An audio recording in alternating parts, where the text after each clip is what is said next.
there is also the thing about Mwalimu one who spoke mentioned that the children are using Meta AI.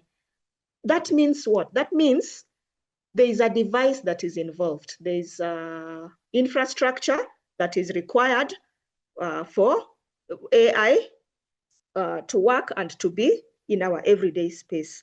And I know I don't have the answers, but just this week, there was a place where we were asking, there was supposed to be some digital, I think, tablets that were being distributed. And you'll hear a lot of this conversation around accessibility, that yes, we have the talent. Yes, we know what AI is. Yes, we know, but where we are, there is no electricity.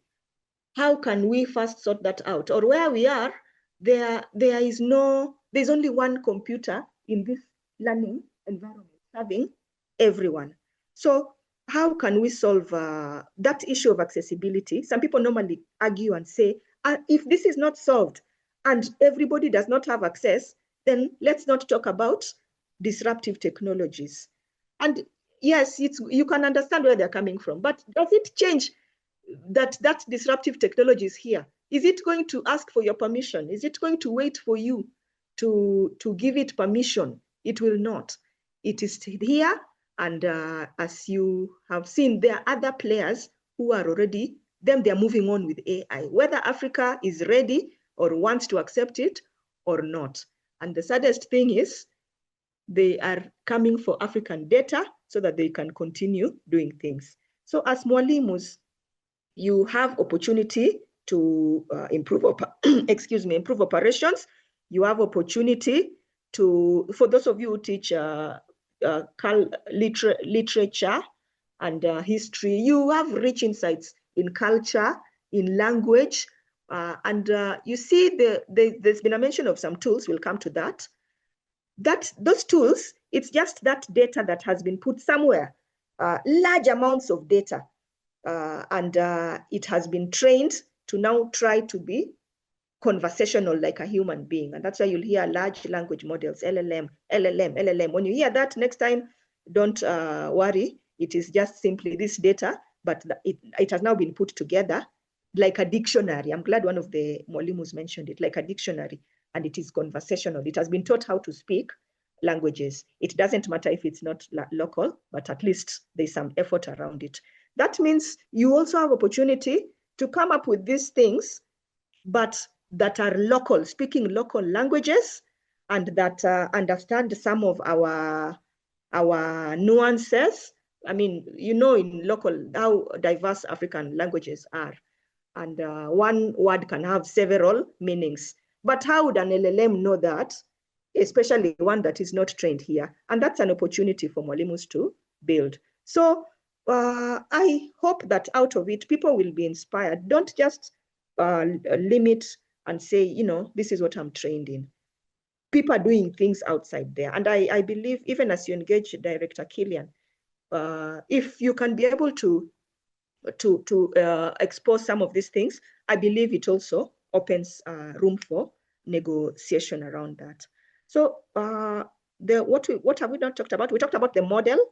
Some people call model. I know it as model because the word algorithm is too lengthy for me, but it's more or less the same thing. It's just that learning that the machine has understood. So whenever you hear machine learning, is not complex. Like it is simply, it learned the data pattern from what a human showed it from a human intelligence, and now it can be able to identify these patterns.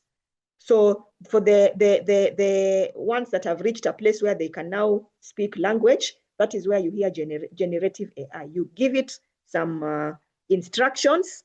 Those instructions are what you'll hear being called prompts. Prompts. When you hear prompt, I prompted this tool.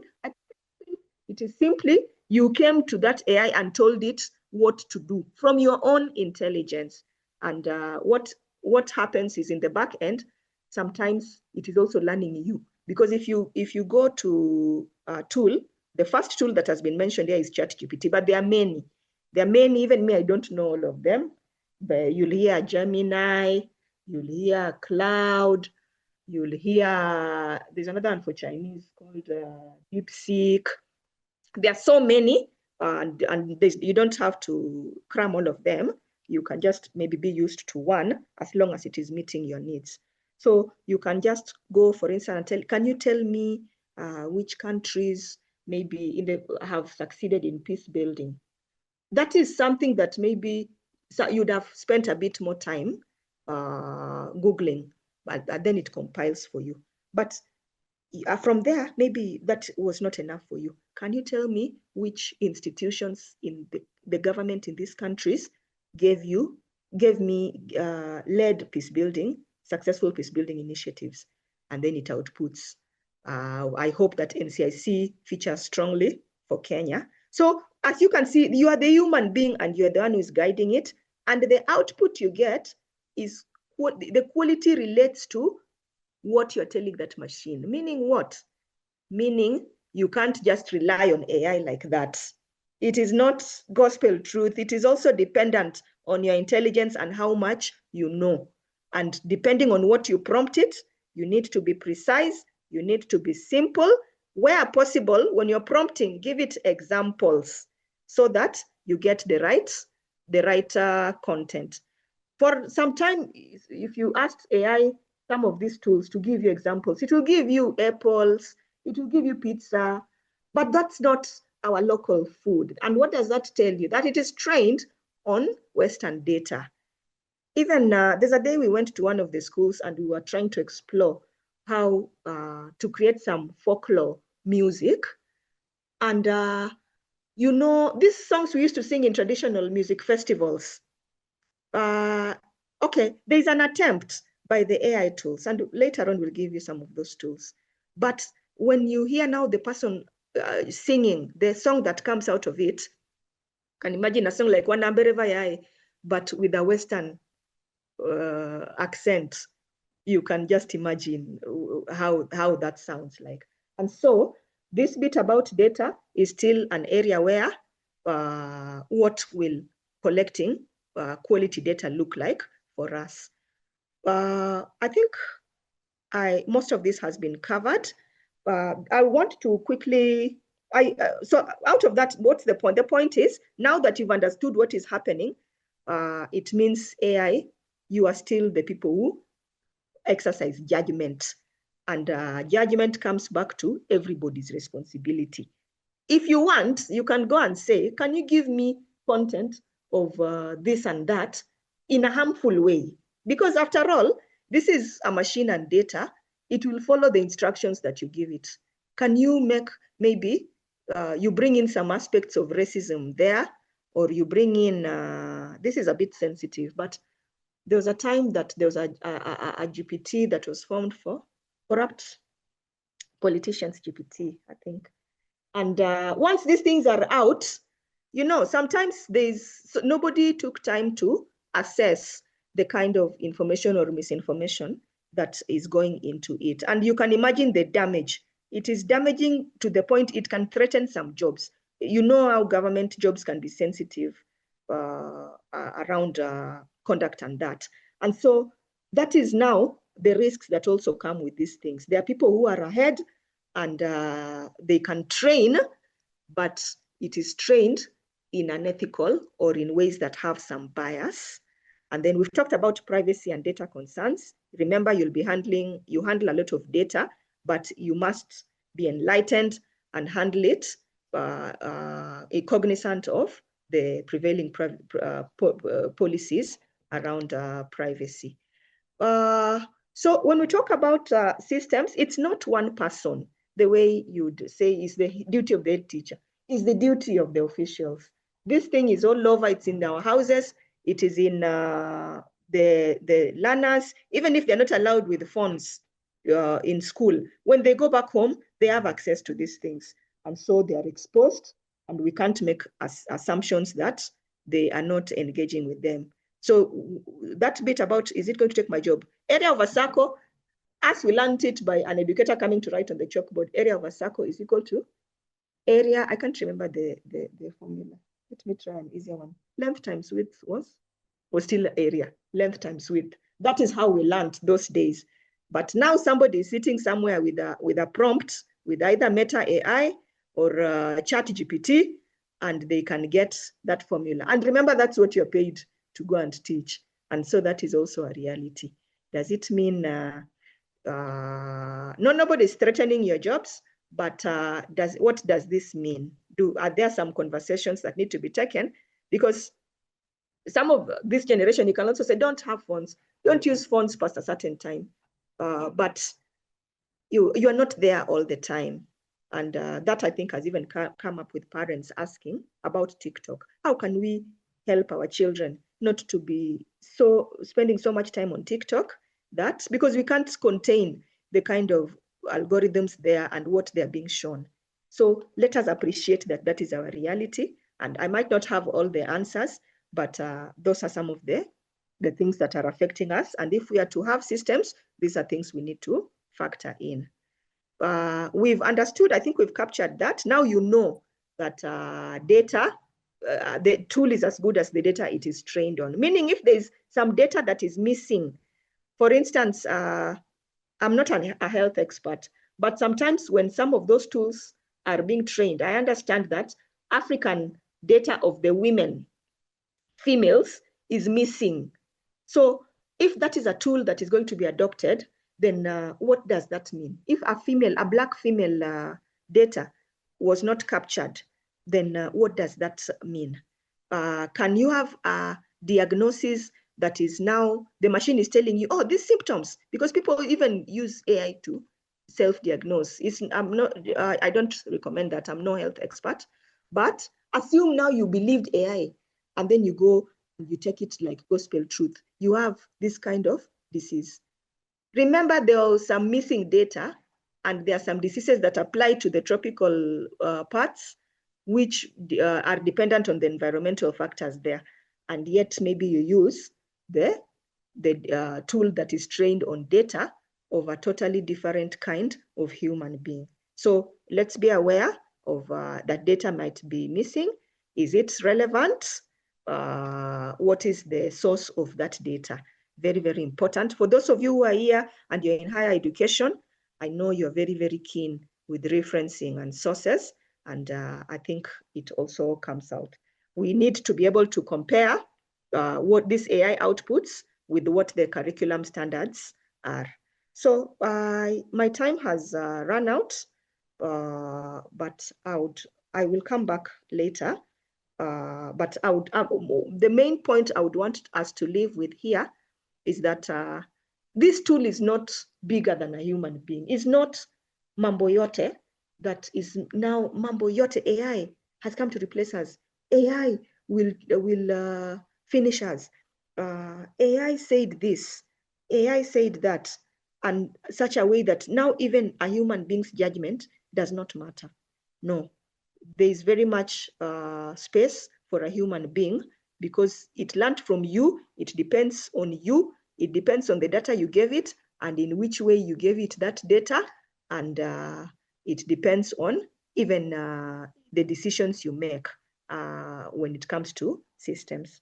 So I think we touched a little bit about this. We have this policy, which I think is relevant for you. I'll not delve into it, but whenever you have time, please just take some time and understand what the data protection laws say in Kenya so that your institutions don't get into trouble. This is a reality right now. And whenever you hear server, data centers, it's just now infrastructure that is meant to contain big amounts of data. But there has to be responsibility about who accesses it. How do you retain it? If somebody left that school 20 years ago, how do you still retain their data? Then when you're dealing with underage, remember parental consent. And also when you are sourcing for some of this equipment, there needs to be that transparency. So if we are going to have AI in the classrooms, some learning institutions are privileged, and this is already possible, then what does that mean? How do the learners, they need to understand how to handle it responsibly. I'm very cognizant of time, and so I'd like to stop there and hand over to my next colleague, Travis, to come on board. So Travis, please pick it up from here. And I hope that you'll be able to cover it within the time. Karibu sana. Thank you, Barbara. Can I share my screen?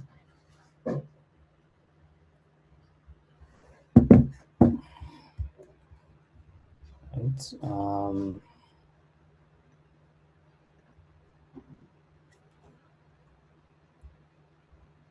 You can all see my screen.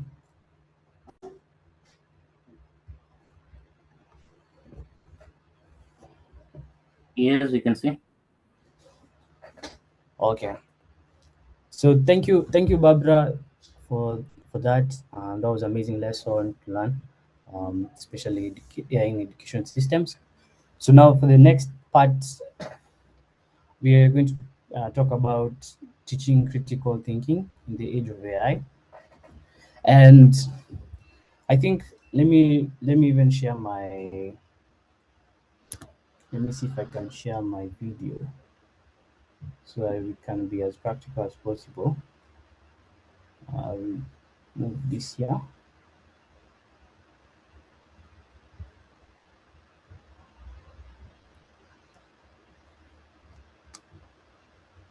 Right. Then going back to the screen.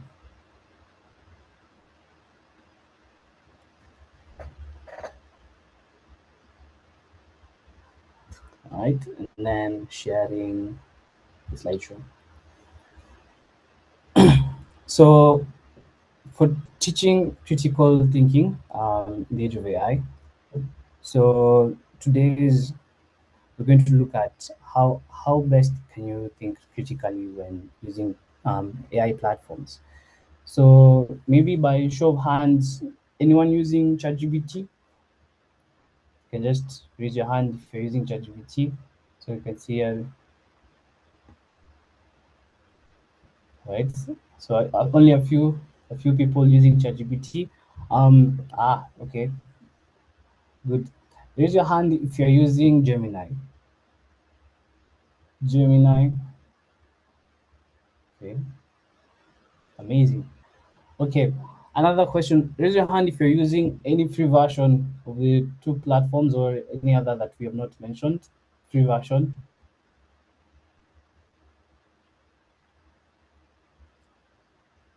Right. Good. So it's quite a okay. It's quite a list. So then if you raise your hand or you've had a small technical issue with raising the hand, but you've noticed that you use the free version, then this topic is for you. And one of the questions would be, how much do you trust the feedback you're getting from the AI? How much do you trust the output? And this is really important, especially for educators when you're generating content, maybe for a lesson, a curriculum, or any other thing that you might be interested in. So how much do you even actually trust it? And Barbara actually had said that we've reached to a point whereby the AI was actually trained on Western data and culture. So you find that it tends to more generalize most of the things that we have. So it could produce high inaccurate information. So here we have a picture of a teacher teaching the students, and most likely she developed the content of whatever she will be teaching on that day from probably an AI model. And once she's Sorry, Travis. I don't know if I'm the only one who cannot see your screen. can you all Is see? everybody able to see the screen of Travis? We are seeing him with He the. shared his browser instead of the presentation. Travis, we can see you in your browser. Okay. Oh my goodness. Travis, do I present for you? Or No, you can. let me try one more time. How about Okay. now? Excellent. Okay. Yes, now we can see your presentation. Okay, good. Also, another amazing thing is that you've noticed the background is a bit different. So we're going to talk about this also. But before we reach here, I think let's start first by the truth machine, which is our AI. So the minute the AI came out, ChatGPT, Gemini, we definitely saw something amazing, and this was something that we felt that it made our life more easier, and it's something that at some point it could produce content that it was plausible, meaning it felt accurate, but there's an issue when too much data is produced by it becomes to a point whereby there's a high chance you might lose track of what's happening within the content. So the slideshow we have here is of a teacher teaching in a classroom. Probably she generated some of the content. She was probably um, directing the AI what her intention would be with the classroom, and she got the opportunity to share it. But now there comes an issue. What if whatever she was sharing, 90% was correct and 10% was wrong? And one of the questions we have is how can it actually reach here? So this is where now we probably look at the beginning of everything, which probably actually Barbara has actually talked about, is how these things are made. And 100% of them, they need data, and a lot of data within, like if it's trained with a lot of data, it can be able to become better. So if the data is inaccurate or at some point inaccurate, how do you say it, not enough, it could bring issues with bias, it could bring issues with inaccuracies. So on to the next thing. This is a fun fact. Do you know that in a continent like Asia, there's a country, I don't know if it's in China or Japan, somewhere where they actually believe the AI is more of a spiritual being rather than just a technology. So some people tend to take it even more further. So having all the knowledge that we've known so far about the high risk of inaccurate data, and then you know that in our African countries, we've reached to a point whereby when during our time we used to like information was passed on orally, so nothing was written down. Now when it came down to generating these models, when they came probably to Africa, we're like, okay, where are all the written materials? And they were like, okay, it seems we don't have any, or we have very limited ones, so let's just work with whatever we have in the Western world. So imagine an African farmer asking an AI model how many seasons of climate we have, and it says we only have 4. And here in Africa, we probably know we just have 2. Another situation could be a farmer asking climate, how do you say it? Like climate, what would be the favorable climate to grow a certain product, or how could I grow this certain crop? And then it generates outcome based on the Western side, probably in the US. And you know for a fact that this crop might never survive in your current environment. So on to the next slide. Can you all see the next slide? Just by, okay, since we are on mute, you can just raise your hand. If you can see the slide, just raise your hand, just so that I can, okay, good, thank you. Even one hand is enough. Thank you very much. So what do you see here? You see a teacher holding a history book, and next to the teacher we have probably a photo that she generated. She took time even to put it in front of the class and share probably about a prominent leader in the African culture. But there's a problem with this photo. Maybe I can leave you with the opportunity to answer. One person or two, what could you tell the problem with this? If we were talking about Luanda Magere or someone someone in Uganda. Okay, I think they have an issue with the microphone or something. So let me just share in brief. What's happening here is that the teacher is teaching in the classroom, but you have I think there's a tower on the background that probably looks that it comes from London or England, and then he's wearing African, I don't know if it's called a robe, and then a suit inside the hat, and then there's a mixture of African buildings with Western buildings. So this is cultural mismatch where we have a teacher accurately sharing about some information that actually did happen in history, but the image that's being generated does not match that, and it might mislead the children.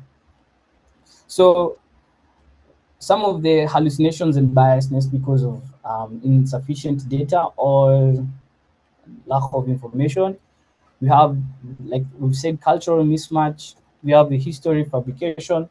I believe each one of you can open ChatGPT separately on your machine or mobile phone and try and tell ChatGPT, could you fabricate a story about Luanda Magere in London or Luanda Magere in Mexico? And it will definitely generate a story, historical fact that actually did not happen. So it tends to do that. So we have ethical bias in grading. So, and then we have language limitation. One good example for language limitation, if I could show my screen, let me come to here. So in Swahili, the word jamani, or let me see, there's some words that can be easily misinterpreted. Jamani, like, okay, jamani, according to Swahili, it's a highly versatile interjection used to express surprise and concern.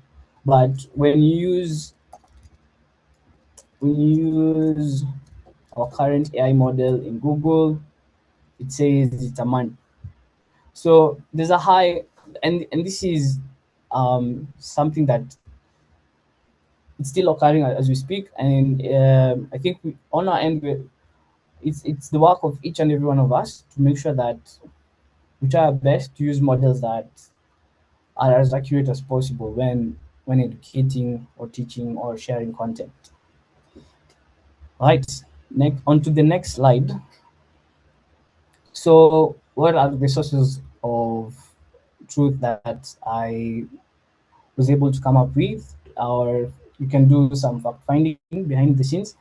So we have the Qhala Insights, the index we actually had built. It's a website where it shows the Pan-African goal of AI education. And then we have the UNESCO reports. This one mostly talks about the cultural cost of AI in African education system. So it will highly share information of why there is that inadequacy in content when it comes to the African world. All right. On to the next thing. Hopefully you can see my screen. I'm moving to the next slide. Raise your hand if you can see my screen again. Thank you very much. All right, so prompt engineering techniques. According to AWS and other researchers behind the scenes, there's a long list of prompting techniques. So we've reached a point whereby prompting is actually it can be a course and it can also be a career. What I mean by that is you can actually earn revenue or make it as a career path for you, learning how to do prompting, either as an AI educator, etc. And here's a list of just a few of prompting techniques that are available. We have chain of thought prompting, tree of thought prompting. These are very hard words. Okay, Barbara, could you help me pronounce this word?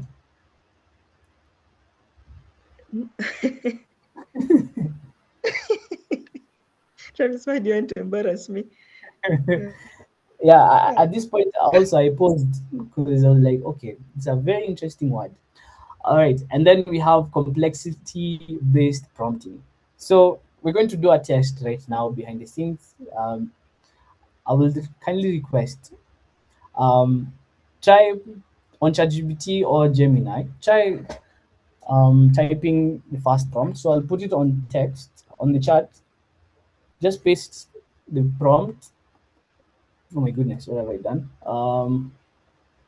Okay, it seems I can't paste it. But if you can,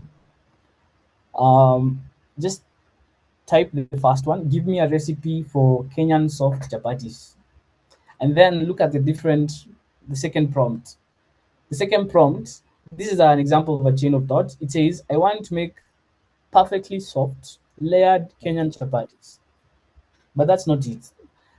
It says, think step by step. First, analyze why chapatis turn out hard or rubbery. Second, explain how the resting time and the oil folding affects the layers. Finally, give cooking steps. So the difference between the two prompts, you find that in the first one, you are like, okay, let's say for educators, generate for me a curriculum in English. This is the topic. That's it.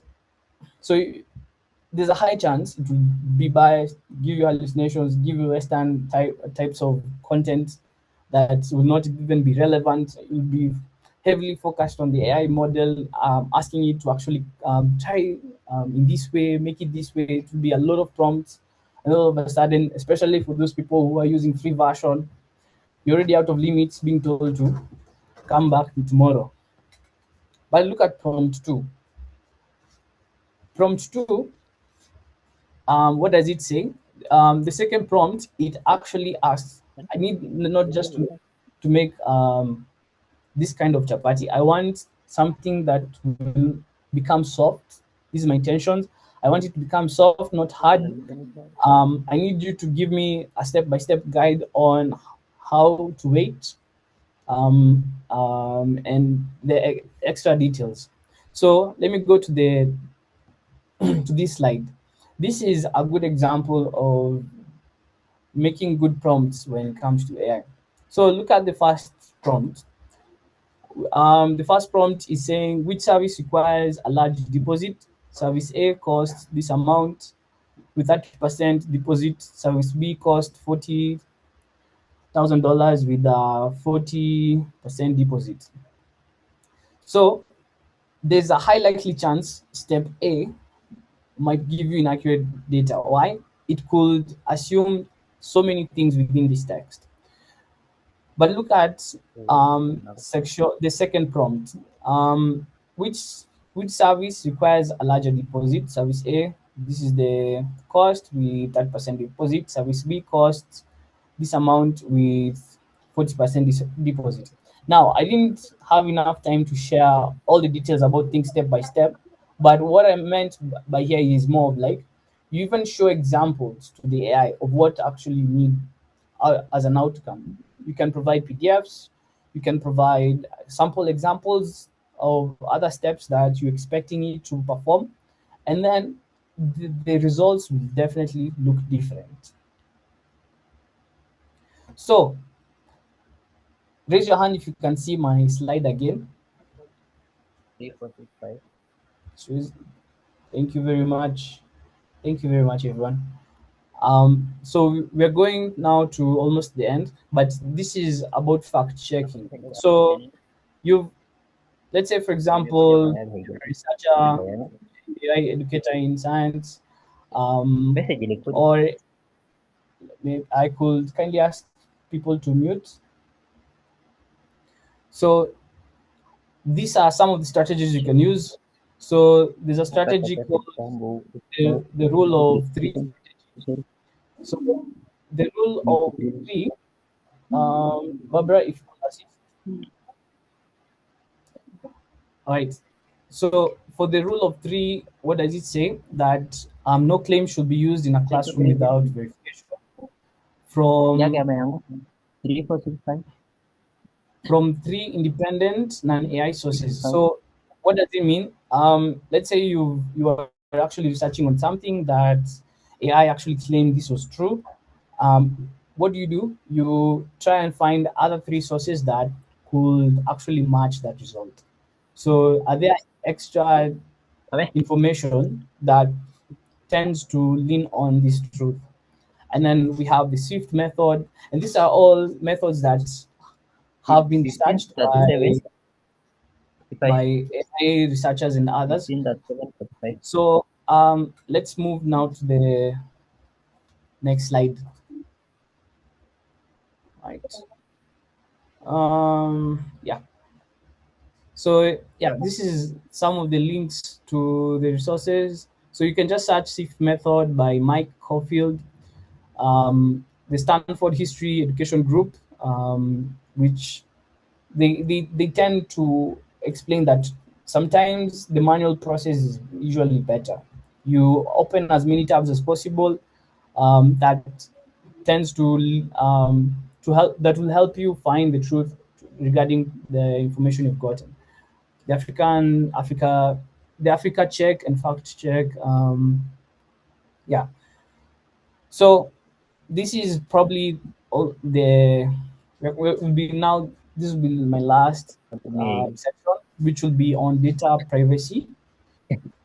So again, raise your hand if you can see my slide. Just confirm. Thank you very much.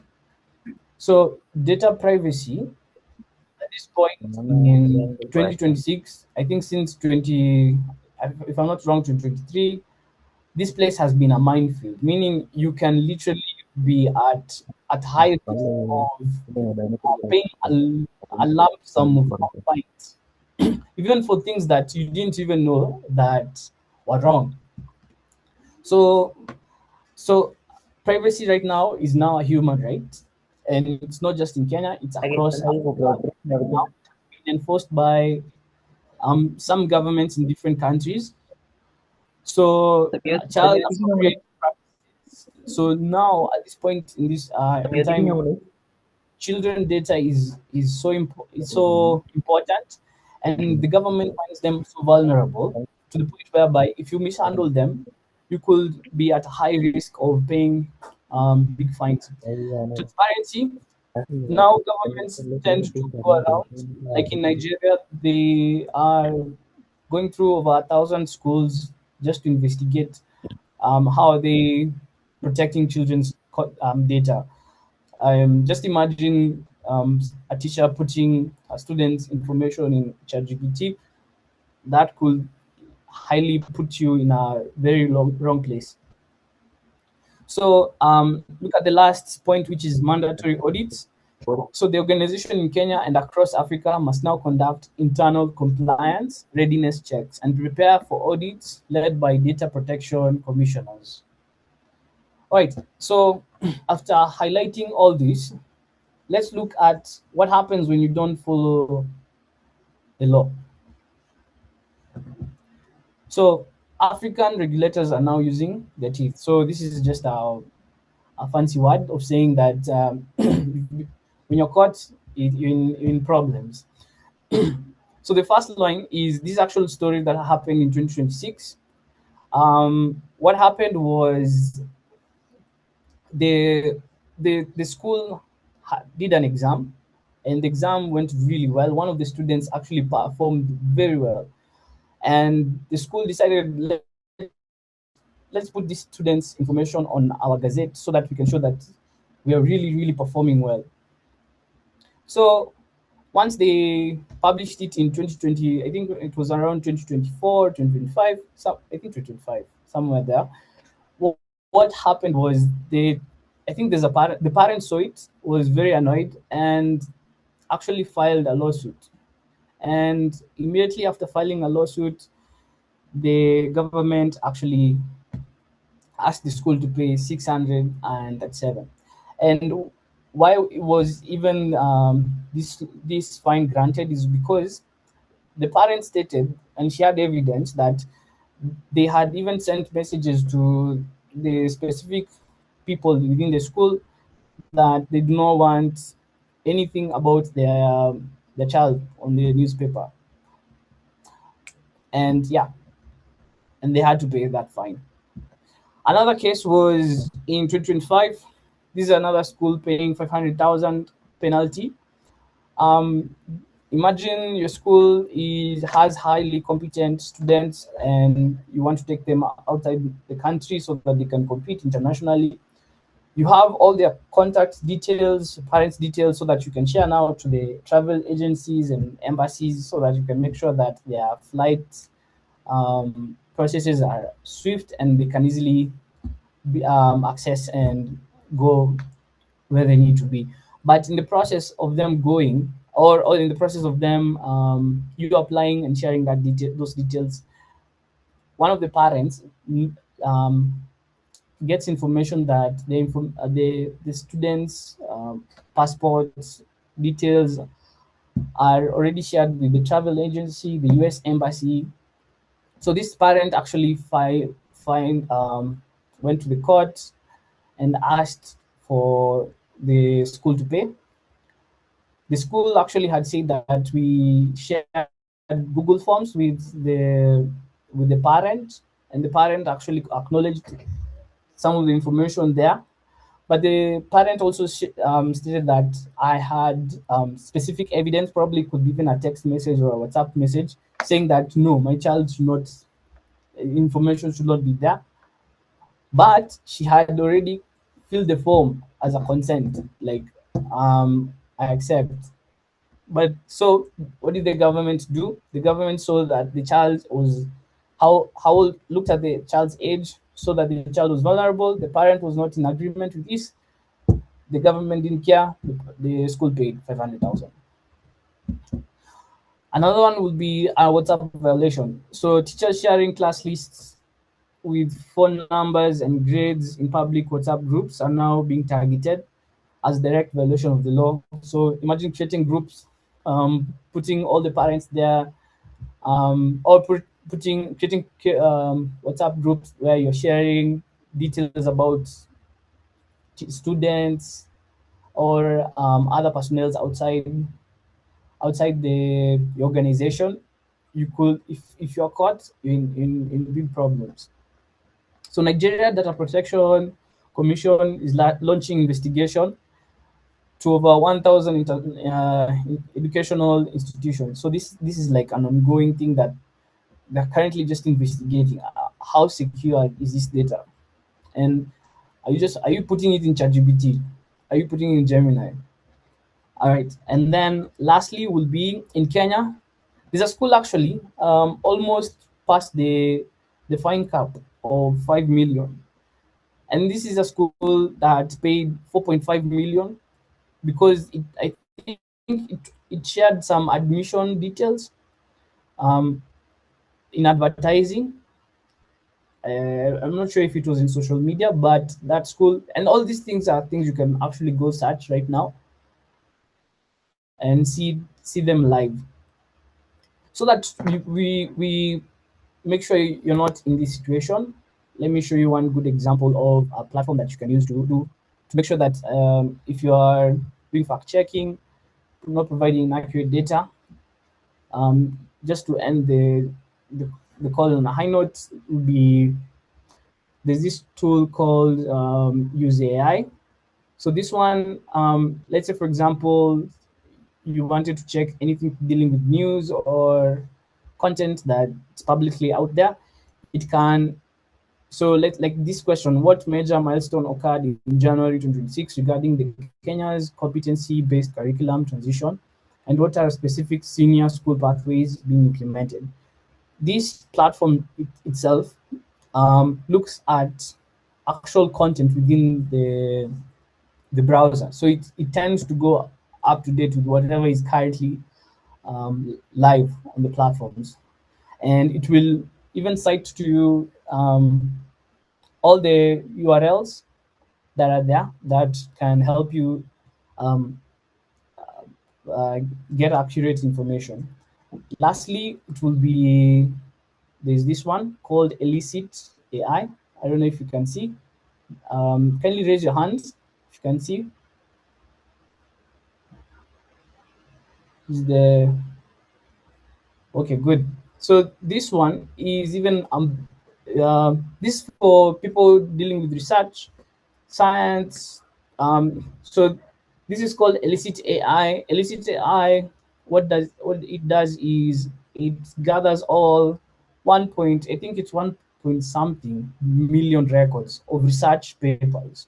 And when you ask it a question concerning anything educational, it will not only give you accurate results, but even some summaries, some statistics, and this is just purely from research content. So like this question was, does excessive screen time affect cognitive development and attention spans in primary school children? And you can see just based on the response you're getting compared to what we get in ChatGPT or Gemini. I'm not saying they're bad platforms, they're very good platforms. It's just that you choose the tool that you use based on what you want to get. So thank you very much. Back to Barbara. Thank you, Travis. Thank you, Travis. Let's give him a clap if you can see that emoji. If you can't see it on your screen, you can put that in the live chat. I think Travis, he's done a good job. So in this session, let us not be caught unawares. Although now, I know there are some people who are in this session who are also leaders, and many people asking you questions that, what does this mean? We know we have to do our jobs, but is this too prohibitive? What does this mean? I've seen that even in the faith-based settings, where nowadays the photos that people used to take when they're seated in different religious spaces, they cannot take them as such. And I saw a heated conversation recently that this is too prohibitive. This is not how we want to have some space to just enjoy when you go to a children's home, just to capture the emotional happy moments. And then now this is where something called ecosystem comes in. You need leaders like Dr. Shiko, Director Killian, DVC, and another one who we are going to introduce in a short while from an institution called Shofco, so that they can put those arguments forth and say, how do we balance this in a way that people are not walking on eggshells? But for now, that it is what it is. So thanks so much for enlightening us, Travis. I wanted to type on the chat as you are sending us to the use AI. Please, let's remember what Travis has taught us. Use AI to just keep up with the trends. He's also mentioned ChatGPT. It's very popular, but I know not everybody uses it here. So next time you hear ChatGPT, just now you know it's there. He's mentioned very many others. So these are the things that are coming up. So our next, there's a session on risks and ethics. Although I wanted to introduce our next leader to just speak to us from a perspective of a leader and what this looks like in our local scene, because now that will now be coming from also a lot of experience, which has been gathered over time. So Mark, if you're in the call and you're able to put on your video, I think that's the only way the host will be able to upgrade you to a panelist. Yes. We can hear you. Okay, great. So my name is Mark Klejchana, and I work for the organization SHOFCO. I'm the Chief Program and Strategy Officer. And so at SHOFCO, we've been collaborating with Qhala and others to support on AI education, AI skilling and literacy for educators, and also elsewhere in the program. And I guess my perspective for SHOFCO is that really AI is an amazing technology, but the task for us is really to think about how it solves the challenges that we have. And so I think about in education, we have amazing teachers, but sometimes teachers are really busy. And so we wish to think, how could we have more assistance for teachers in terms of support on lesson planning? Or how could we have more support for teachers in terms of grading exams? Or how could we have support for teachers in terms of coaching and other areas? And even how could we have additional assistance to be able to work one-on-one with children? And so for me, when I think for SHOFCO, when we engage with Qhala and think about what AI can do, we think about how we can use it for each of these challenges. So we think about how we can work to say, how do we use ChatGPT to make it quicker to grade exams? Or how do we make it quicker using ChatGPT to have more lesson plans generated? And of course, the challenge of having an assistant who's helping each teacher is that the assistant sometimes can make mistakes. And we know, if you ask an assistant to write a report for you and you make a mistake, well, you can't blame the assistant. Ultimately, it's your responsibility. And if an assistant is trying to teach a child and they make a mistake, well, people will say, well, who was supervising? And so I think that's how we think about it for AI. And so already what we've been finding in our work at SHOFCO is that many, many team members are starting to use AI in different ways. They're using AI as an assistant to help with research on projects. They're using AI in education on lesson planning. They're using AI in our gender program to look at data, so to look at lots of numbers. AI can look at an attendance register very quickly and summarize and see who are the students who are missing the most school, or what are the other types of challenges. But also, we do see some of these challenges. We do see sometimes in the same problem I think that educators have, where people at SHOFCO are responsible for doing work and they just give us work which AI has done rather than work which they've done themselves. And that can be a challenge because it's not always honest. But our aim is that in all of SHOFCO's work, when SHOFCO's working in SHOFCO's schools, when SHOFCO's working with public schools, when SHOFCO's working with government, we can work so that every child and every teacher can get as much benefit from AI as possible. And I think even though SHOFCO's grassroots, what we love about AI is it's not something which, in some ways, it's even simpler than a lot of other things. A lot of us already have access to AI through WhatsApp. And I think there are many things we're seeing of AI for education through WhatsApp.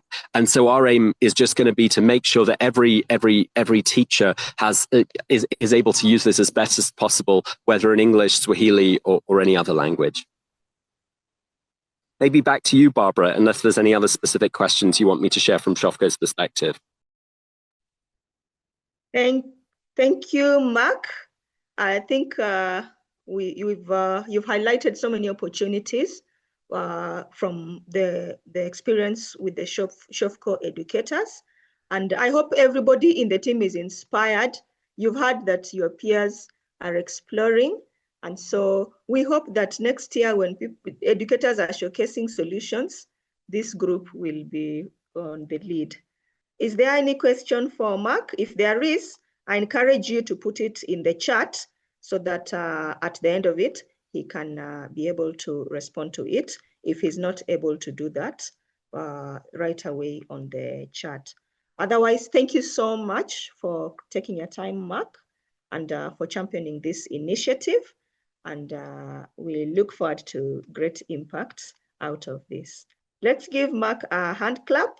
You can use your emoji or you can put it in the chat. Thank you. Thank you, Mark.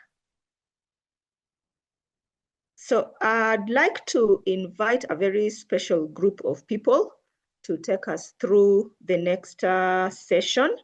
In this session, we are now bringing it close through the everyday life, through practicals, and what AI looks like for the educator.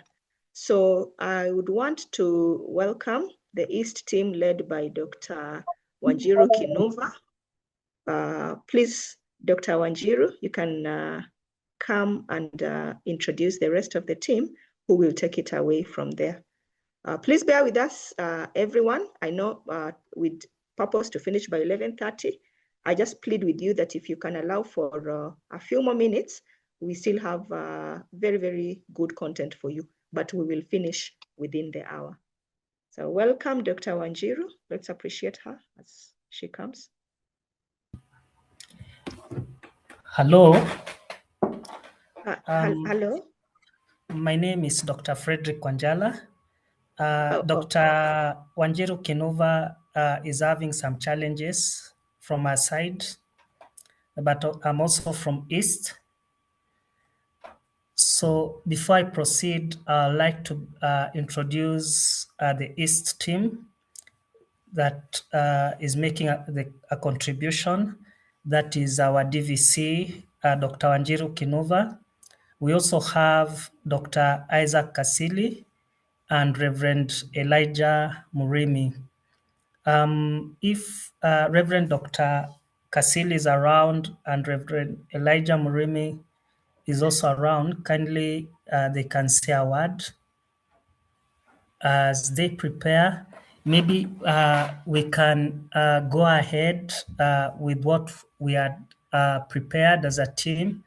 That is, as Barbara had mentioned, we are looking at how we can integrate AI into instruction, and how practically it can be integrated in the teaching and learning processes. We had shared our presentation. Is it possible to share the slides from your end, Madam Barbara? Thank you very much. So we are looking at, as the title, we are looking at how we can integrate into instruction practically AI in the teaching and learning in primary and secondary schools. One thing that I'd like to begin by acknowledging is that the reality in some of Kenyan schools is that many teachers manage large classes with learners of different abilities in terms of levels and needs. If you can share the next slide, please. So one of the challenges that some of the teachers face in Kenya is that has to do with managing large classes with learners of different abilities in terms of levels and needs, and also heavy administrative and grading burdens. But AI has come in as an opportunity, just as the internet changed how teachers taught decades ago. AI is now doing the same thing, and AI tools currently are supporting teaching and learning, and they are widely available, and their presence in classroom is a reality that cannot be denied, and this presence is growing rapidly. And the priority now is to accept this reality, and integrate AI tools in the teaching and learning process to the greatest benefit of the learner. So AI can be used to enhance the classroom environment, and by AI enhanced instruction, we want to mean that this is whereby we employ AI tools to support the work of teachers and at the same time to improve how students learn. And this does not mean that AI is just the teacher, but AI is like a support. It provides support to the teacher. So AI tools do not replace the teacher, rather they free teachers so that they can focus on aspects of instruction that require human judgment, uh, emotional sensitivity, and relationship building. If you can move the slides, please. The next slide. So in reality, AI tools do not replace the teacher, as we have noted, but they enable teachers to focus on aspects of instruction that basically require their judgment and relationship building. So what AI does best is that AI is efficient, enables scalability and speed in terms of instant grading, for example, of multiple choices assessment, in the sense that AI eliminates the manual hours that teachers spent grading in the past or even at the present moment, the objective test, and also giving students feedback on their performance. The other thing is that AI is also a powerful tool for inclusivity and allowing materials to be adopted instantly for diverse language speakers, and even it enables breaking down of these materials into simpler terms so that students can have a foundational understanding of the content that is being taught. It is similar to what Mr. Muhindi hinted, that AI is being used to explain language to learners in a way that a teacher maybe might have challenge. So it enables learners to grasp the content in an easier way. And then the other thing is that when it comes to teachers, AI, does not take the role of the teacher, but when the teacher integrates AI in the classroom setup or in the teaching and learning process, his or her presence is of primary importance, and in the sense that a teacher is able to guide, to provide moral guidance to the learners, in the sense that education is not about information transfer. It's about also character formation, and this is what AI cannot do. A teacher is able to navigate the ethical issues that surround a learner's life, and also the existential human realities that students face, and a teacher is able to handle this. And the other thing is that teachers are able to advocate for teamwork among learners to solve complex conflicts that arrive, and also to promote collaborative problem solving in class that happen when students learn together. And then AI cannot, build trust and inspire students' motivation. And this is where a teacher comes in. What the machine cannot inspire, the teacher is able to provide this true learning from a human perspective by being felt by the student, being felt by the student, being seen, and also being challenged, and also making him or herself to have an authentic presence among his or her student, and also to provide mentorship. So, in a nutshell, AI is just an engine, but the teacher remains as the architect.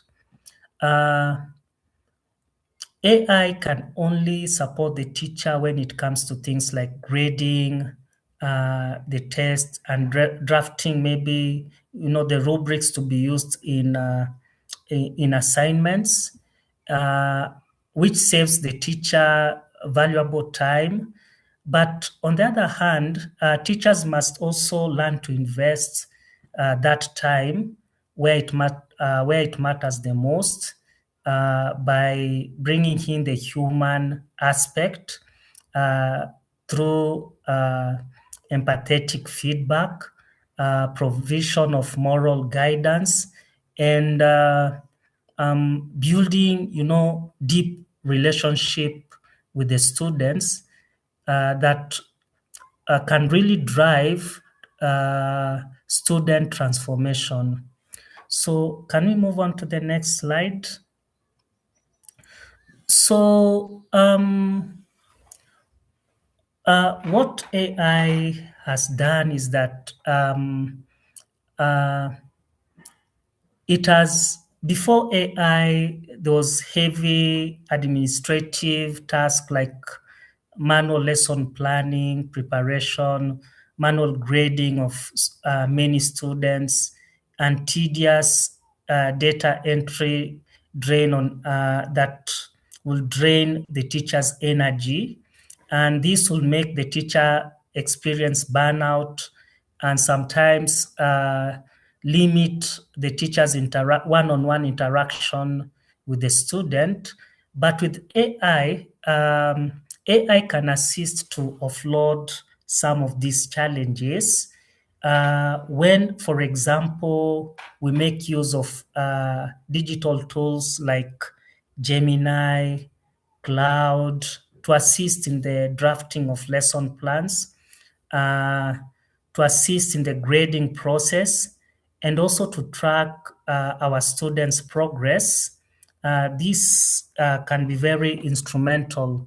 So the most important thing as teachers, as educators, is if we can make good use of AI in the teaching and learning process, then this can be of great help not only to us but also to the learners.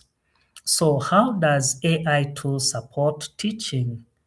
Can we move on to the next slide, please? One of the ways that AI tools support teaching is through curriculum and lesson planning. And there are several AI tools that can assist teachers in developing lesson materials quickly, such as ChatGPT, Gemini, Cloud, that allows a teacher to input, let's say, a topic or a passage of a text, which can automatically, for example, generate quiz questions, simplify, difficult content, and also perhaps create revision notes. The other thing is that AI tools like Google Notebook LM enable teachers to upload, for example, specific course materials that can instantly be generated to precise study guides and assessment, and which the teachers themselves can edit so that it can suit their class. So what happens to the issue of accessibility or disruptive technology that Madam Barbara mentioned, especially in rural areas where we have challenges, let's say, with electricity, lack of existence of computer labs or inadequate computer labs. When in such existential situations, teachers can be innovative, for example, and use their personal smartphones. And when they do this, they can have access to AI platforms via web browsers or specialized tools like Mshule, and AI assistants that they can access to, through WhatsApp. So in a nutshell, teachers can use these mobile platforms to quickly outline their lesson structures, perhaps generate their targeted 6-question quizzes, or even simplify explanations for complex curriculum topics that are challenge to students. And this can all be beneficial. The use of AI cannot be limited to only where it's accessible, but we can also try to make use of AI in areas whereby there appear to be some challenges, so that both the teacher and the learner benefit. So it is the role of the teacher then to bridge the digital divide. And a teacher can do this when perhaps they manually transfer these AI generated insights into their physical classrooms. It's the role of the teacher to bridge the digital divide. So the issue of accessibility of AI or disruptive technology does not become a hindrance.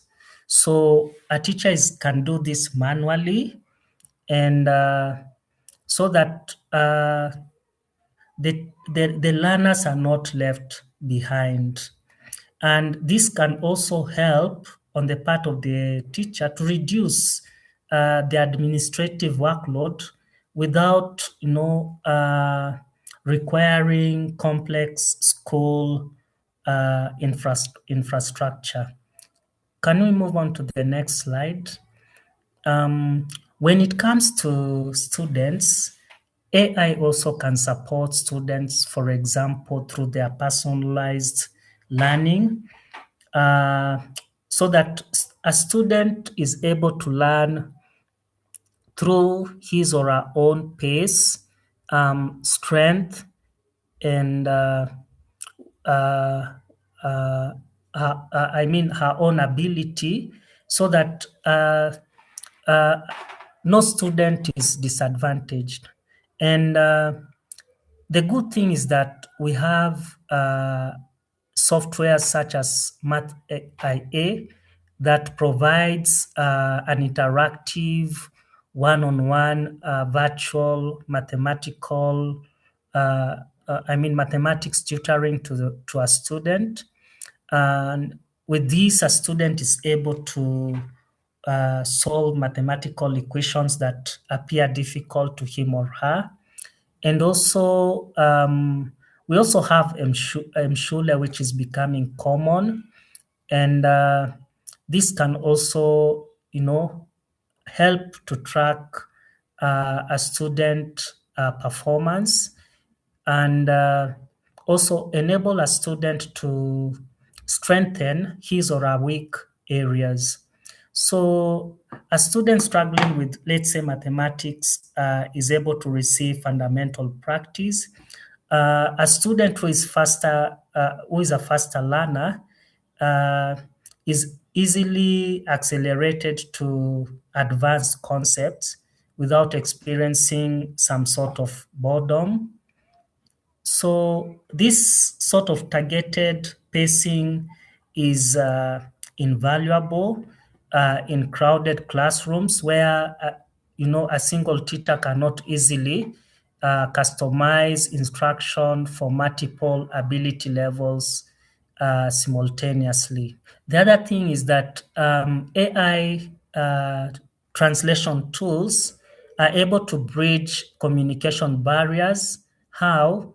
By converting educational content into local languages instantly. And we have, specialized translation applications like DeepL and multi-language tools like Chat GPT that can translate English teaching slides, um, and also, textbook chapters, and test questions into, let's say, Kiswahili in real time. So this automated language support, in one way, ensures that students whose primary home language is not, let's say, English, are not left behind, in the sense that if they cannot fully comprehend complex academic terms, it enables them to be able to grasp in a way that they can understand. So their language does not become a barrier.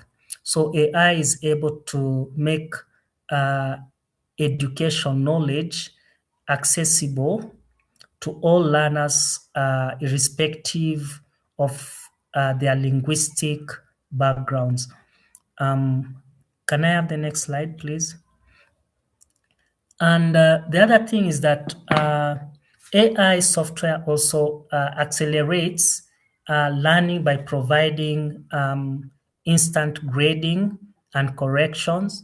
And instead of waiting for days or weeks for a teacher to mark an exercise, students working on, let's say, conversational AI tools such like ChatGPT or Cloud can paste their essays or math steps and receive instantly feedback.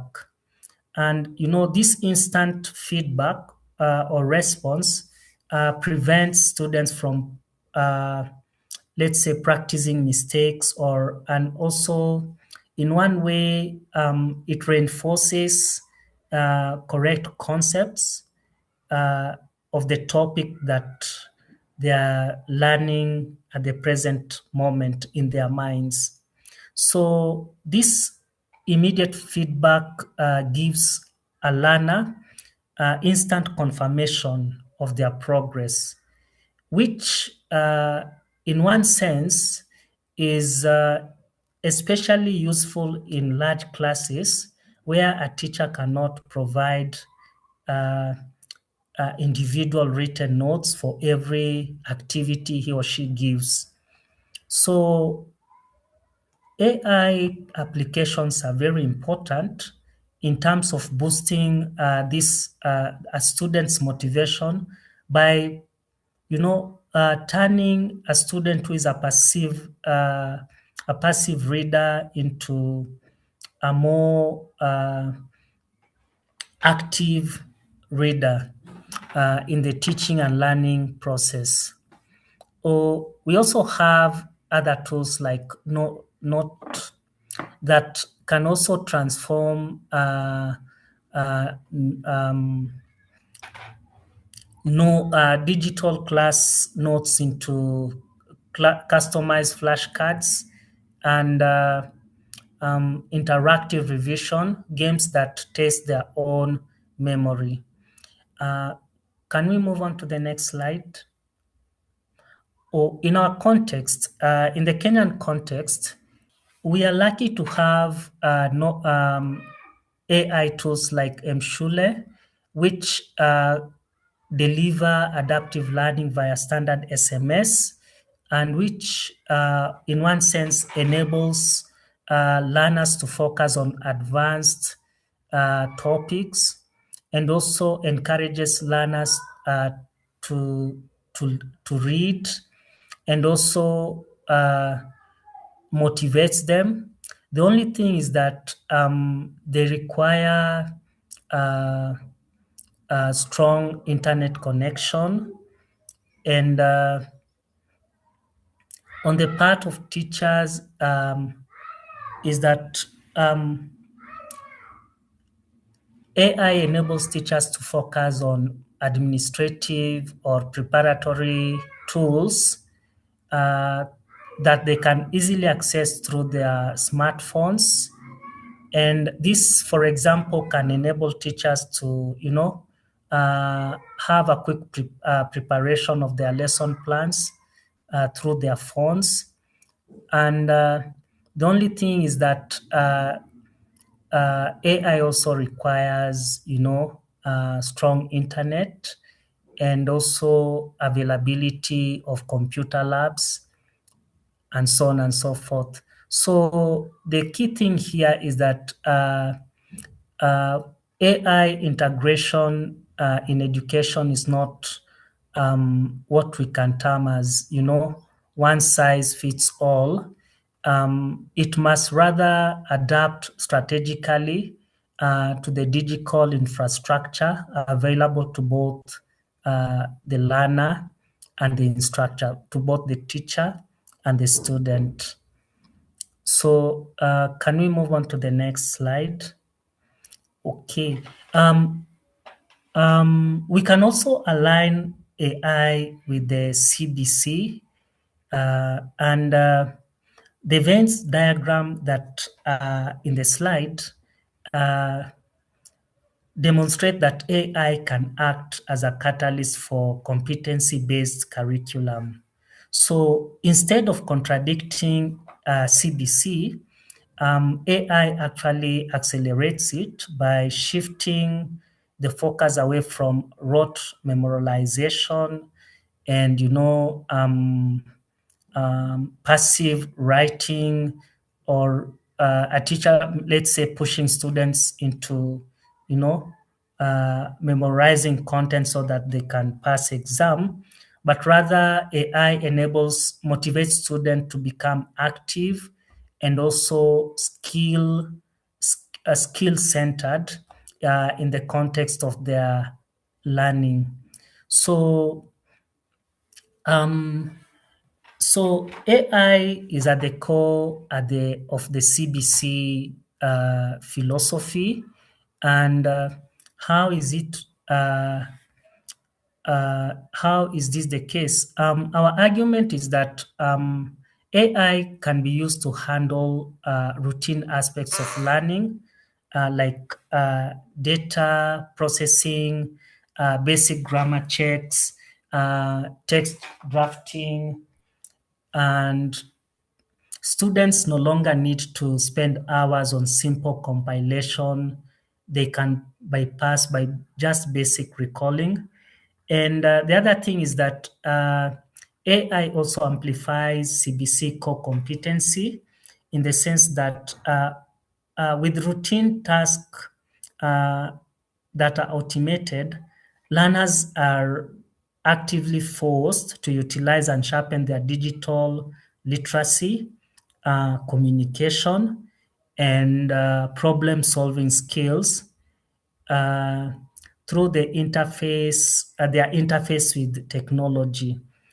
And the other thing is that AI also contributes to driving authentic human application, in the sense that the interconnection, the intersection between AI and human beings demands that the modern learner uses high-level human skills such as critical thinking, creativity, empathy, and face-to-face teamwork. And in a sense that, as it was mentioned earlier on, students are also required to evaluate AI bias and also to be critical of the material that they access via AI, and also to collaborate on real-world projects. Can I have the next slide? When it comes to AI, we must also admit that it has its own challenge. And one of the challenges was already mentioned by Barbara, and one number that has to do with the infrastructure gap, the frequent power blackouts, inadequate computers, weak mobile network, shortage of smartphones. The other thing is challenge has to do with that some teachers, some educators are not yet confident when it comes to using AI tools in their daily lessons. And this calls for hands-on training workshops and also encouragement so that they can embrace the use of AI. The other thing, the other challenge has to do with academic dishonesty and privacy. And one of the challenge related to this has to do with plagiarism, issues to do with integrity that have to be addressed. These are ethical issues that we need to overcome. And then also, last but not the least, relying too much on AI in the sense that we suspend our rational faculty. We take everything that AI does to be true. So we do not want to engage our critical thinking. One of the best ways we can use AI, or we can make AI be beneficial to us, is that in our context, Kenya, is that AI can be used to reduce workload. And as teachers, the direct use of AI software can be useful in drafting lessons, creating assessment rubrics, generating quizzes, and these lessens the workload. And tools like Gemini, Magic School AI can be used when it comes to things to do with quiz questions, drafting of lesson plans, and even creation of assessment rubrics. The other thing is that has to do with target AI reading support. And when it is introduced in a classroom setup, this can help in the simplification of the classroom content by allowing the teachers to quickly generate customized lower reading level versions of, let's say, complex sciences or history textbooks, and also ensure struggling readers, learners are not left behind. So AI tools like DFIT or Google Notebook are at hand when it comes to supporting learners with challenges, especially when you have a very big class. Last but not the least, it's important also to integrate AI into CBC. So rather than treating AI as something separate, teachers can embrace AI, especially the tools, to enable them in the teaching and learning process. Can I have the next slide? So, in conclusion,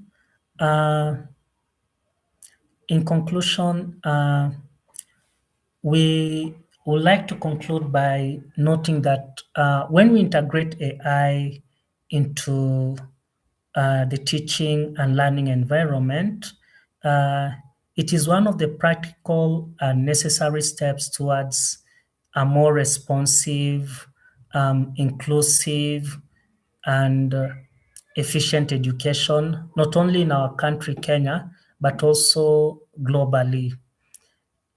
When AI is thoughtfully employed, AI tools can ease the burden on teachers, especially those managing large and diverse classrooms. It can also, on the part of learners, enable a more personalized and accessible learning experiences irrespective of their ability at every level. However, we must also admit that for this to be actualized, AI needs deliberate investment in teacher training, clear institutional policies, and infrastructure that accounts for the realities of rural and under-resourced, schools. But all in all, AI must remain a tool in service of human teaching, and it should not be seen as a replacement for the relationships, for mentorship, and also for moral guidance that only teachers can provide to their learners. With this, we come to the end of our presentation. Thank you very much. Let's appreciate Dr. Fred and the East team. How do we appreciate them? Excellent, excellent, excellent. I am in. I was able to unmute, but I'm in now. Is it okay for me to make a remark? Please, absolutely. Okay. Thank you very much, Dr. Wanjala, for doing us proud as an institution. What Dr. Wanjala did not tell you when I was unable to come in is that he is in charge. He's not only an instructor, and note that we no longer call ourselves lecturers at the Kenya Assemblies of God Universities. We are instructors because we already moved to CBE as our mode of instruction. He is not only the person in charge of quality assurance for our asynchronous learning, but last trimester, he was voted to be the best instructor in the whole university last trimester. So you have one of our best that has been taking this. Now, when I see the number of questions that are coming in, requests for the slides, it tells me that it is relevant. What we have brought to you is relevant. And I want to thank you. Forum. a forum where we can get together as instructors. I know that there are many requests for practical training on how to actually use AI tools. For example, to create a lesson plan. We are talking about rubrics, how to create a rubric, how to grade.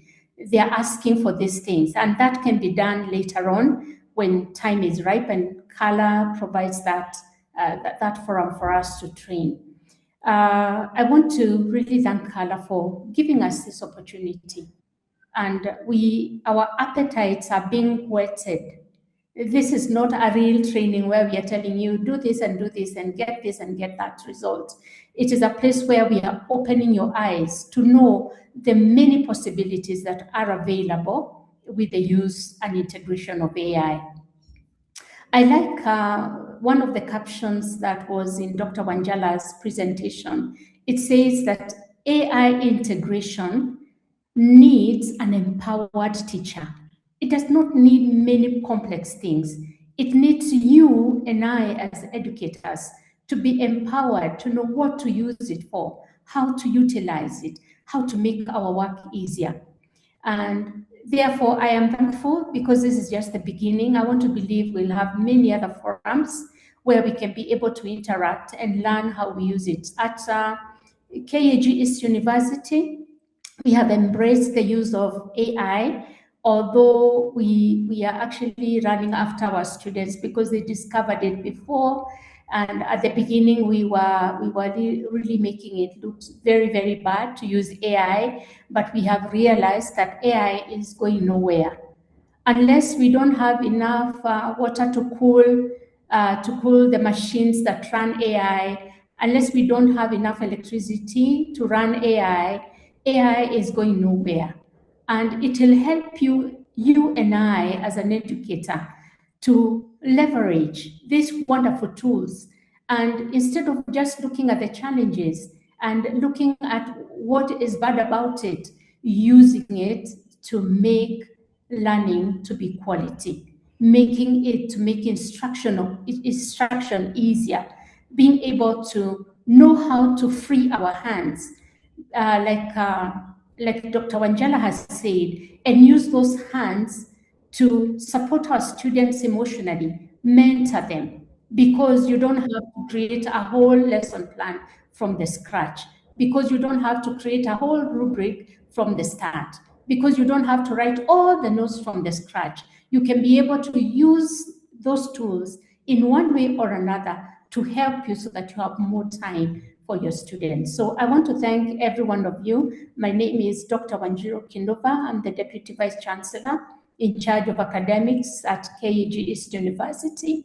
And I've been here since 9, and that tells you how important this forum is.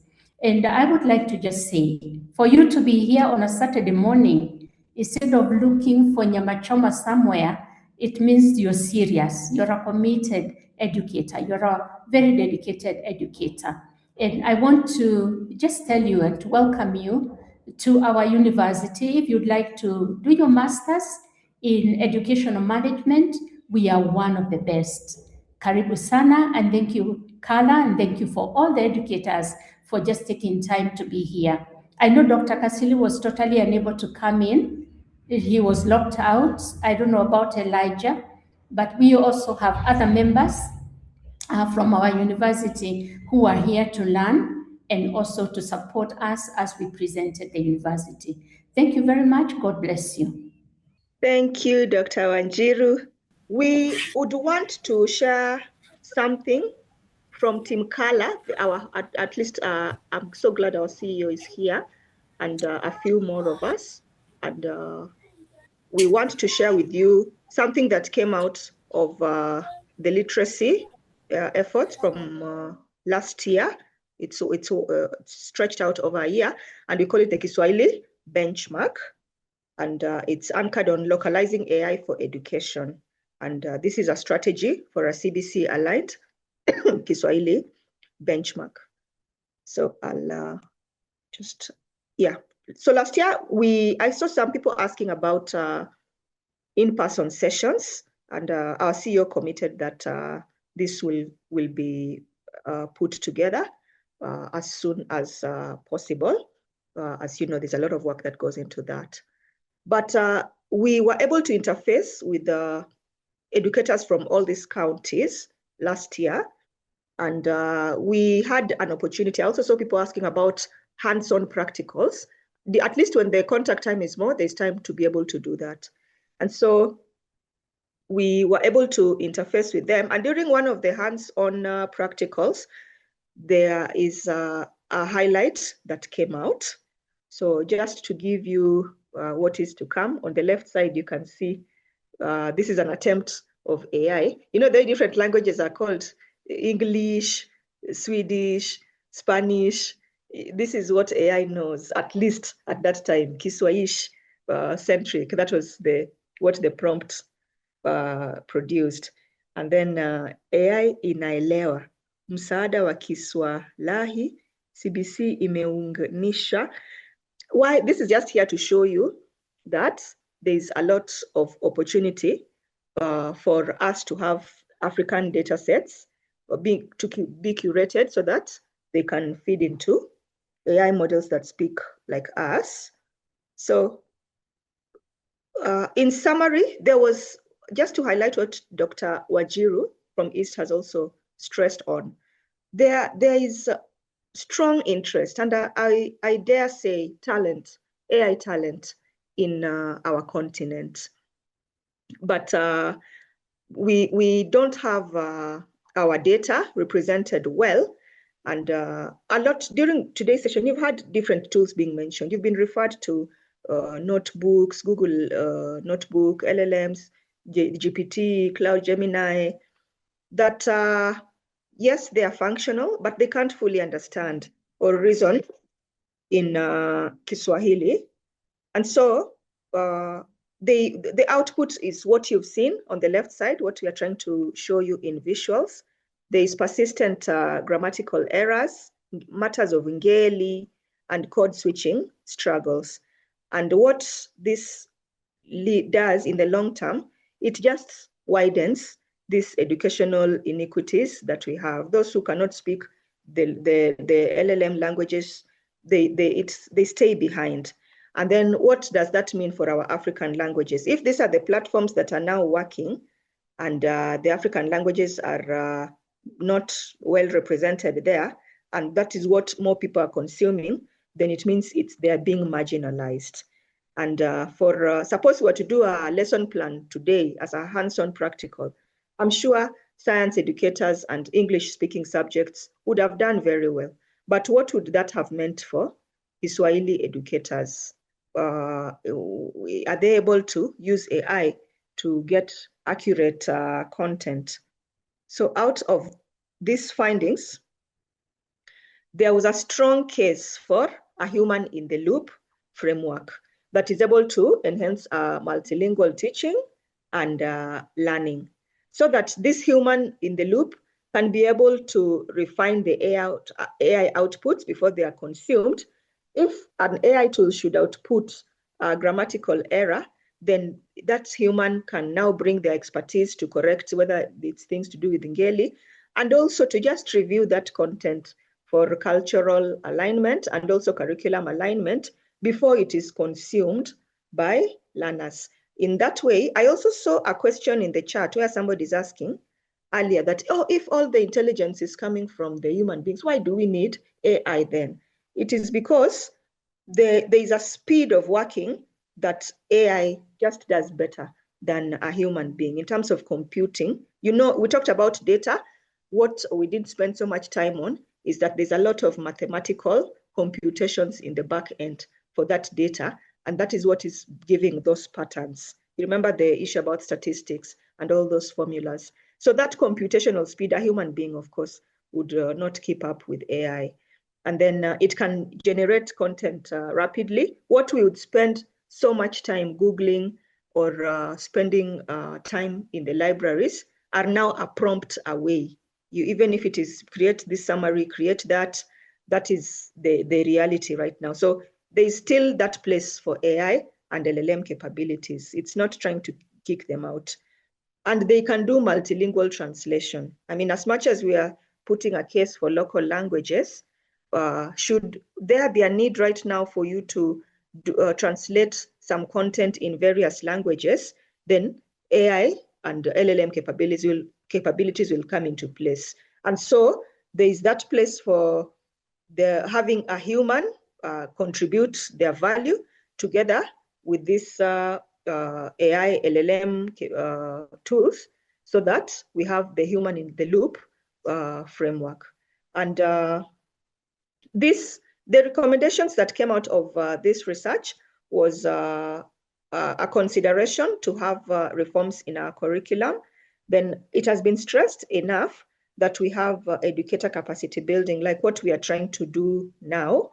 And Dr. Wanjiru has also mentioned that we have now a situation where learners are ahead of the educators, and maybe there was no digital training even at the foundation. So there's that recommendation to have educators continue learning. And so if we could invite you, or there's another chance to learn, please take the chance and run with it. As you've seen last year, we had a whole day with the educators. This year, I think in the next few minutes, we are winding up this webinar.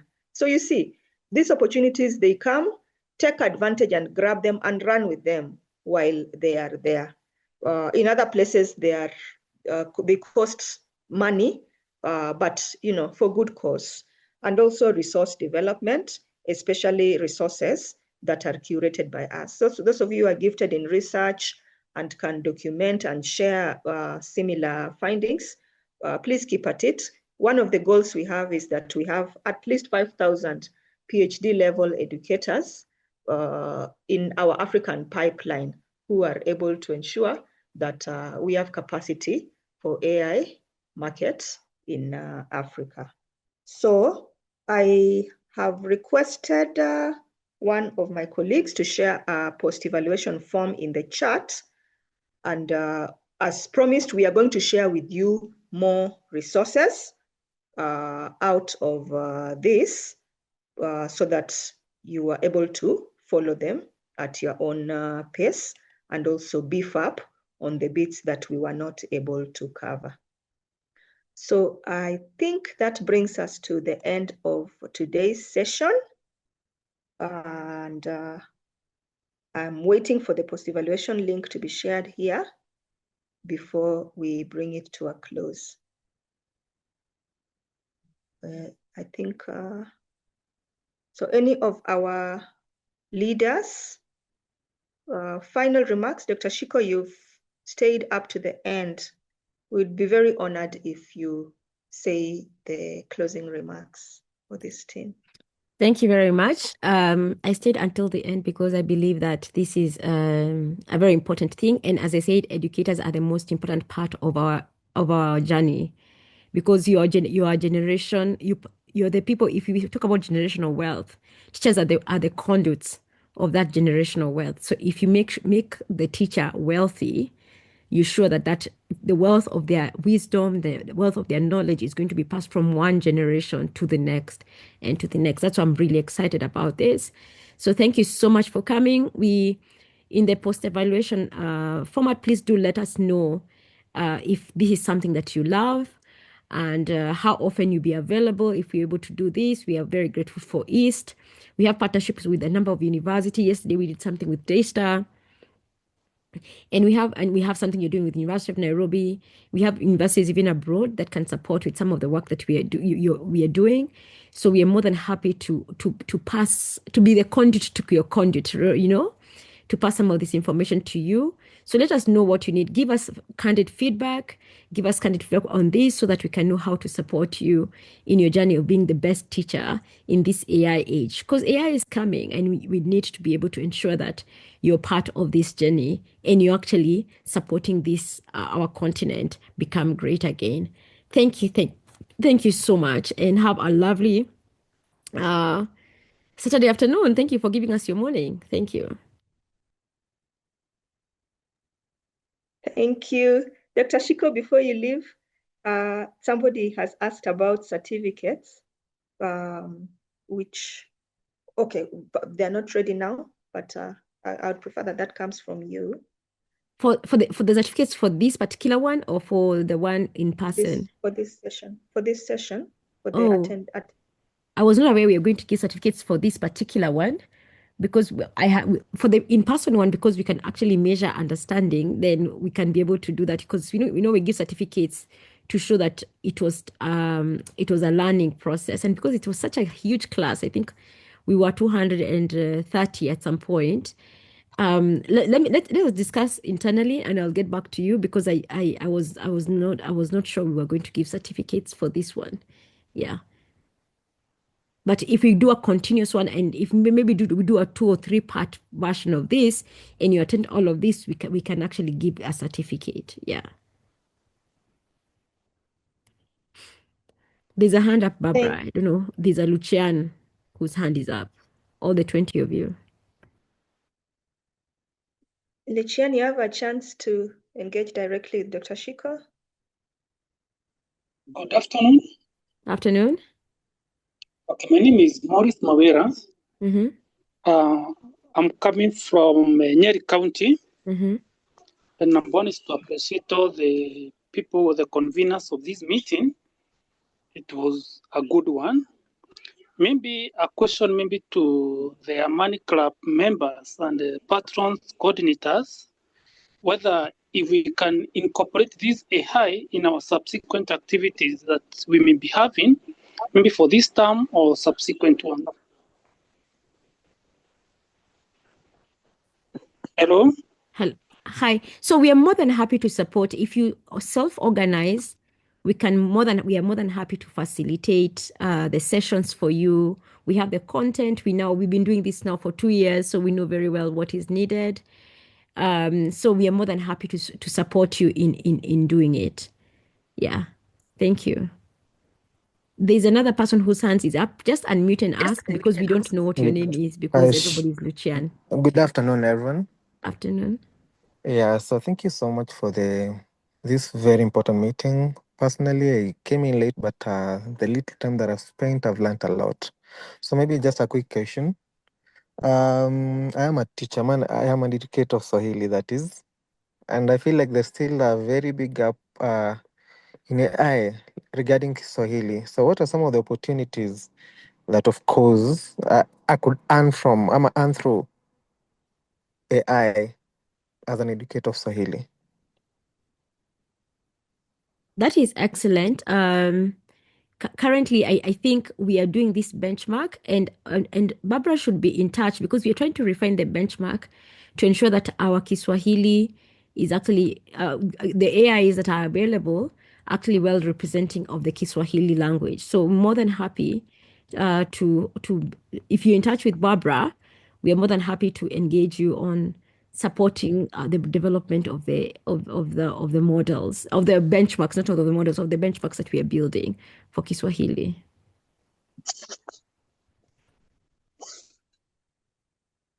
So I'm as Oliver, do you want to unmute, as I'm looking at the questions on the chat? So we did the counties we did the benchmark on last year are the ones that we've shown on the map. So Samburu was not one of them, but if you reach out to us, because I don't know what your name is, we will most definitely engage you and add Samburu in part of that county. Olivia, do you want? Thank you very much. First of all, let me appreciate the facilitators for giving us this impactful knowledge that we are really yearning for.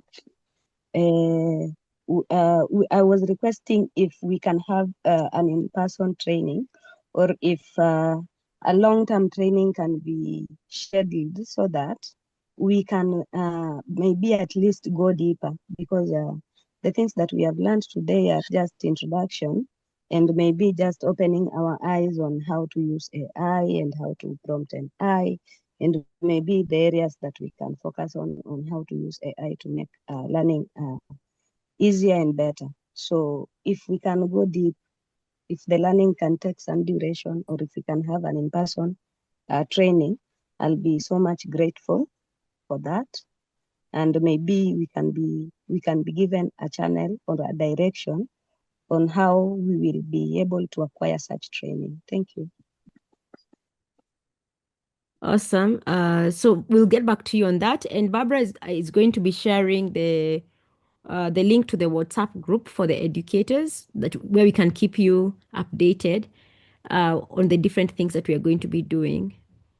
I'm seeing Busi, everybody's complaining the account is not updated. So we are going to make sure that it is updated.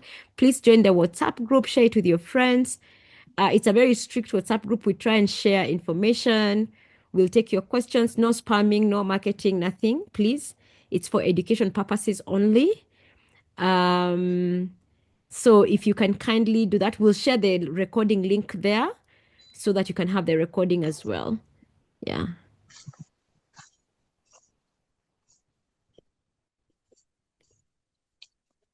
Please do give us the feedback on the form so that you can be able to capture this so we can update our information. I can see Migori is complaining, Samuru, Nakuru. That's where I'm from, Nakuru. Yes, we need to capture Nakuru, please. Even Barbara, even me, I'm going to join the band of people complaining. If you can help us with the post-evaluation form. Barbara, do you want to actually post it again? Post the WhatsApp group and the post-evaluation form so that we can do that. We'll also send it to all the people through the Luma link. If you registered on that, you will receive both the WhatsApp link and the post-evaluation form there as well, so that you can give us that.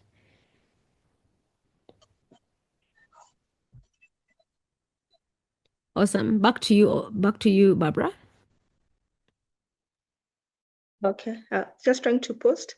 Veronica, if you're in the call, I'm requesting you to just repost what I've shared, because when I post it goes to the hosts and the panelists only. So I'm not sure everyone can see the evaluation form, but I'm putting them in a separate forum so that if you can assist me to paste them, then you share with everyone. But we'll make sure we email you all. We'll even add them to this meeting invite so that everybody can get these resources. Let's appreciate Dr. Shiko for today's session. You're just seeing us in the front line, but there's so much support behind the scenes that she will not tell you about. So this is our chance. Let's give her flowers. You can use the chat. You can also use the emoji. Another one for Director Killian and NCIC team who are representing the Amani Club. Another one for Dr. Wanjiru and the East team. Another one for Mark and the Shofco team.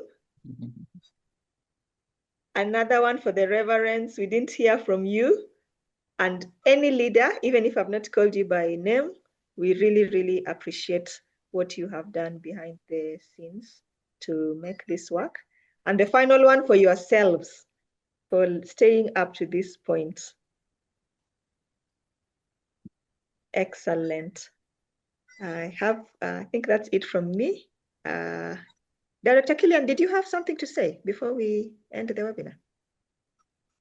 No, mine was just to appreciate the time taken. I think at the peak we were around 200 and think, I don't know whether it was 233, 34 thereabout. And this was very, very good. Mine is just to appreciate the people who have taken time to join us from the beginning up to now. And probably we'll keep these conversations going on. Let us also spread this gospel to other teachers, colleagues of ours who, for one reason or the other, probably were not able to join. But of course, urge teachers, let's take advantage of these moments to increase our skills, to increase our knowledge, and of course, generally, to improve our methodologies. And then, of course, finally, let us just keep it up in terms of maintaining peace first in our learning institutions because of the few incidences we observed in the recent times, so that our institutions should not be part of these bad statistics. Otherwise, wishing you all the best. Enjoy the rest of your weekend, and tukutane kujenga amani na masomo yetu kwa wanafunzi wetu. I submit, Barbara. Asante sana, kwaherini na muwe na wikendi njema.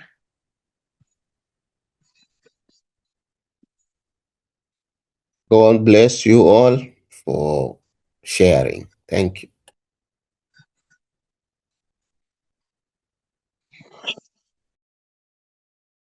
Asanteni sana, Mungu awabariki.